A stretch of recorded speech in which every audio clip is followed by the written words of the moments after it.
Hoy, ito na yung tanim ko. Namulaklak na. Malapit na harbisin. Kadyas. Ito na siya. Oh, madami akong tanim, oh.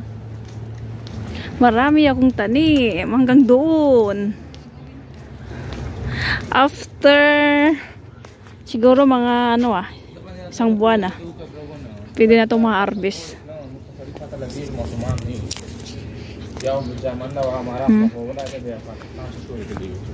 Dami kong tanim, oh. Namulaklak na, oh. Yan, oh. Next month, babalikan ko to. Mag-harvest ulit ako dito. Huwag ka kasing maingay. Bakit? Ayan, oh, hanggang doon yan, oh. Tanim ko, oh. Oh. Hanggang doon pa yan yung tanim ko, oh, sa may malunggay. Laukan ka na, huwag ka kasing mag-ano. Come here.